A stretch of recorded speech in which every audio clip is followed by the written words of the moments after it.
सभी ठीक है आप? पिछली क्लास में हमने पढ़ लिया था, चैप्टर पर स्टार्ट किया था हमने मृदा निर्माण और उसके अपक्षय के बारे में। हमने थोड़ा सा पढ़ा था मृदा क्या होती है, कहाँ से बनती है, कैसे बनती है और मृदा का कार्य क्या है। आज हम उसी के बारे में थोड़ा सा और आगे का पढ़ेंगे, ठीक है। तो नेक्स्ट टॉपिक पर स्टार्ट करते हैं, मृदा का अध्ययन। नेक्स्ट टॉपिक डालेंगे आप सभी, मृदा का अध्ययन। अर्थात मृदा का अध्ययन कैसे किया जाता है, ये कितने प्रकार का होता है। तो हम पढ़ेंगे मृदा का अध्ययन दो प्रकार से किया जाता है। तो लिखेंगे हम इसमें दो प्रकार से किया जाता है।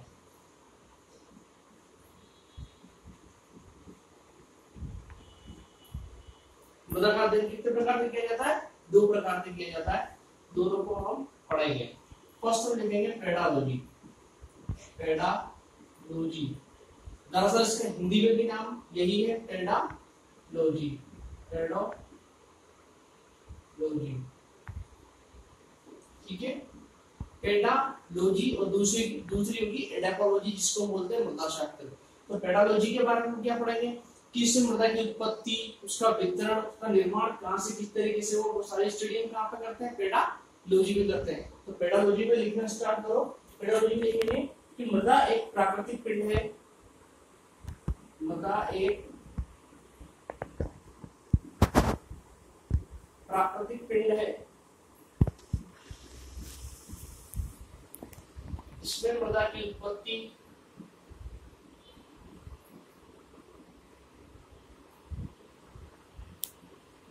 वितरण, मृदा की उत्पत्ति, मृदा का वितरण और वर्गीकरण के आधार पर किया जाता है।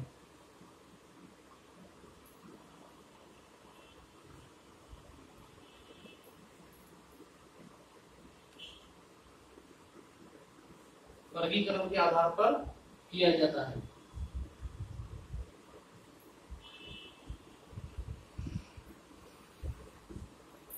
पहला टाइम हमने पढ़ा पेडालॉजी। पेडालॉजी में क्या लिखा हमने कि मृदा एक प्राकृतिक पिंड है, इसमें मृदा की उत्पत्ति, वितरण और वर्गीकरण के आधार पर इसका स्टडी किया जाता है। सेकंड हम पढ़ रहे हैं एडापोलॉजी। इसको हिंदी में बोलते हैं मृदा शास्त्र।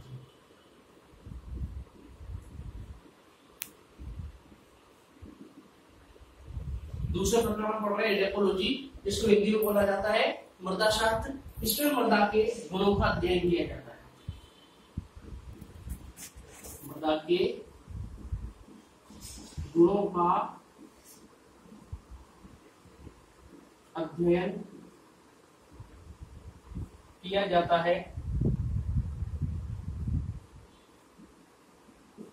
कहने का मतलब क्या है कि ये पेडालॉजी सिर्फ मिट्टी को बाहरी सतह से बाहर से देखने वाली जो स्टडी वो सारी क्या की जाती है, पेडालॉजी। अब मिट्टी के अंदर भी तो घुसना पड़ेगा, तो मिट्टी की इंटरनल स्ट्रक्चर भी तो हमको देखनी पड़ेगी। तो वो हम इसमें पढ़ते हैं, मृदा शास्त्र में पढ़ते हैं। इसलिए हमने लिखा कि मृदा के गुणों का अध्ययन किया जाती है। मिट्टी कैसी है, मिट्टी की स्तर क्या है, मिट्टी किस प्रकार से कार्य करती है, वो सारी स्टडी क्या करते हैं हम इस मृदा शास्त्र वाले में करते हैं। एडापोलॉजी में करते हैं पादपों की वृद्धि के लिए,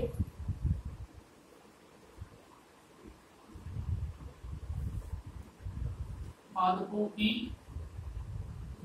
वृद्धि के लिए तथा पोषणता के आधार पर, पोषकता कर लो उसको, के आधार पर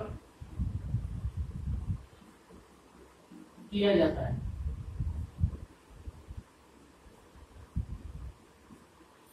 यानी कि इसमें पादपों की वृद्धि, पादपों की वृद्धि कब होगी, ये मिट्टी की स्ट्रक्चर अच्छी होगी, मिट्टी अच्छी क्वालिटी की होगी और उसकी पोषकता, यानी कि मिट्टी से उसको कौन से और कितने पोषक तत्व मिल रहे हैं, वो सारी बातें इस बात पे निर्भर करती है।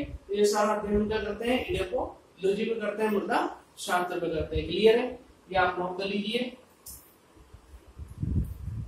इसका बाद अगला टॉपिक हम पढ़ेंगे मृदा का निर्माण।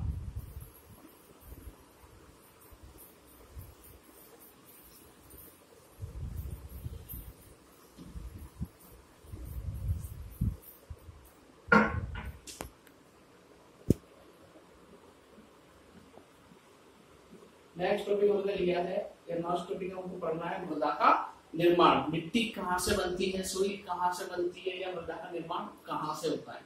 बहुत साधारण सी बात है कि मृदा का निर्माण हमेशा कहाँ से होता है, चट्टानों के अपक्षय से होता है, चट्टानों के टूटने से होता है। ये बात हम जानते हैं सभी अच्छी तरीके से कि मृदा का निर्माण कहाँ से हो रहा है, चट्टानों से होगा। मिट्टी कैसी होगी, जिस तरीके के पदार्थ से वो बनी होगी, यानी कि जैसी चट्टान होगी वैसा ही मिट्टी होगी। कहते हैं ना कि बाप बूढ़ी बेटे में आते हैं, जैसे पेरेंट्स के गुण के वैसे ही बच्चों में आएंगे। तो जैसी मिट्टी होगी यानी कि इसके गुण भी चट्टान पर निर्भर करेंगे। चट्टान जिस तरह की थी मिट्टी के गुण भी उसी तरीके के होंगे। तो मृदा के निर्माण में सबसे पहले लिखेंगे कि चट्टानों के अपक्षय से इसका निर्माण होता है। चट्टानों के अपक्षय से मृदा का निर्माण होता है।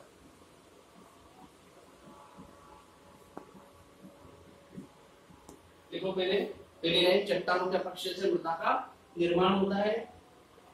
अर्थात हम कहें कि मृदा के पेतरक पदार्थ क्या है,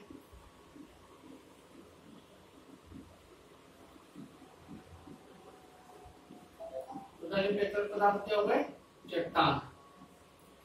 यानी मृदा के पेतरक पदार्थ क्या होता है, यानी कि जहां से उसका निर्माण हो रहा है। मृदा का निर्माण कहां से हो रहा है, चट्टान से हो रहा है। तो मृदा के पेतरक पदार्थ हो गए चट्टान। सेकंड पॉइंट हम इस पे लिखेंगे कि मृदा के गुण उसके पेतरक पदार्थ पर निर्भर करते हैं।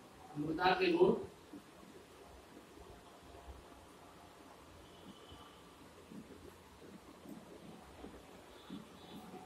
उसके पेतरक पदार्थ पर निर्भर करते हैं।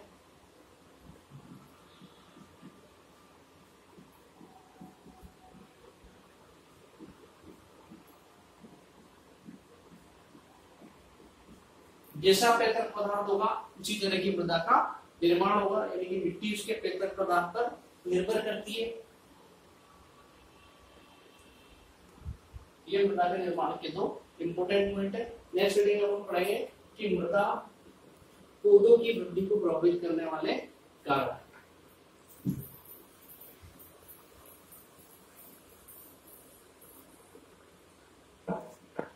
नेक्स्ट वीडियो लिखेंगे हम मृदा पौधों की वृद्धि को प्रभावित करने वाले कारक। कौन कौन से कारक हैं जो प्रभावित करते हैं।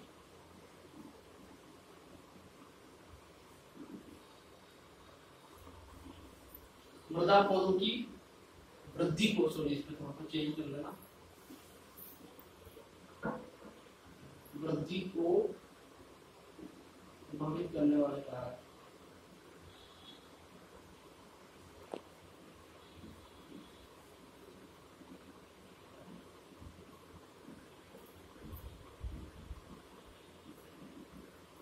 अर्थात पादप की वृद्धि या किसी भी पौधे की वृद्धि मिट्टी से किस तरीके से प्रभावित होती है, ये सारा इस टॉपिक में हम पढ़ेंगे। हेडिंग डाल लीजिए आप, लिखिए निम्नलिखित कारक है। पहला हमने लिखा है जलवायु संबंधी कारक। क्या लिखा है पहला हमने, जलवायु संबंधी कारक। जलवायु संबंधी कारक यानी कि जिस चीज को वहां उस समय जलवायु की उस आधार पर वो निर्भर करेंगे। सेकंड लिखेंगे हम जैविक कारक।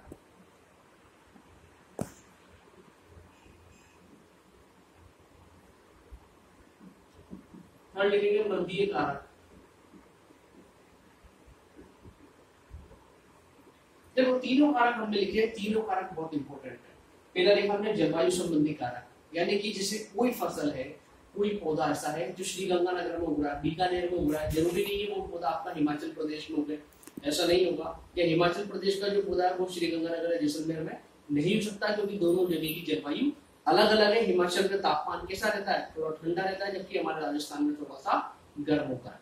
सेकंड लिखा हमने जैविक कारक। जैविक कारक में आते हैं आपके वायु, ठीक है, जल, ये सब किस बात है, जैविक कारक। यानी मिट्टी को ये चीजें जितनी उपलब्धता में होगी, मिट्टी उसी तरीके से अपना व्यवहार प्रदर्शित करेगी और पादपों की वृद्धि भी उसी से इफेक्टेड होगी, उसी से प्रभावित होगी।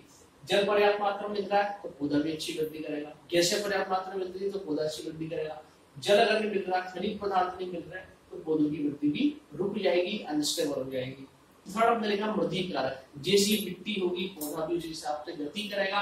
अगर मिट्टी अच्छी नहीं है, मिट्टी में कंकड़ पड़े हुए हैं, मिट्टी के बीच में जो स्पेस होता है वो पूरी तरह से नहीं है, मिट्टी को पानी प्रॉपर नहीं मिल पा रहा, मिट्टी में खनिज लवण की मात्रा कम है, तो वो क्या करेगा, पौधों की वृद्धि को प्रभावित करेगा। ये तीनों बहुत इंपॉर्टेंट है, तीनों आप लिख लीजिए और इनको याद कर लीजिए कि जलवायु इंपॉर्टेंट होती है, जैविक कारक और तीसरा होता है मृदी कारक। ये तीनों के तीनों हमारे कारक पे अपने कुछ क्वेश्चंस आपको लिखवा रहा हूँ, वो आप लिख लीजिए क्योंकि वो बोर्ड क्लास में आए हुए हैं। मृदा के कार्य लिखिए, ये क्वेश्चन आया हुआ है, ये हमने पिछली क्लास में पढ़ा था कि मृदा क्या होती है, मृदा के क्या क्या कार्य होते हैं। सेकंड लिखो, मृदा का अध्ययन कितने प्रकार से किया जाता है, मृदा का अध्ययन कितने प्रकार से किया जाता है।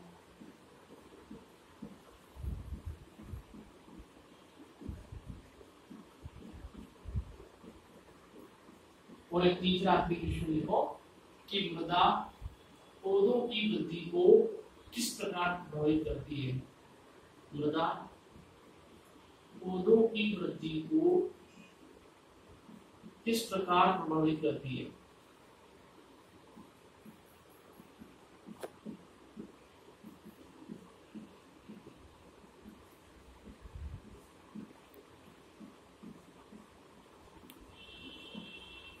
ये तीसरा क्वेश्चन जो है ये अभी हमने पढ़ा है कि मृदा पौधों की वृद्धि को किस प्रकार प्रभावित करती है। अगर ये क्वेश्चन मान लो 1 नंबर में आता है तो सिर्फ आपको पॉइंट्स के नाम लिखने हैं, और अगर ये 3 नंबर का आता है तो आपको इनकी डिटेल भी लिखनी, जैसा मैंने अभी समझा था, जैसा मैंने अभी पढ़ाया था। क्लियर है? तो ये तीनों क्वेश्चन आपको याद करना है, आगे का हम अगली क्लास में पढ़ेंगे। Bye bye.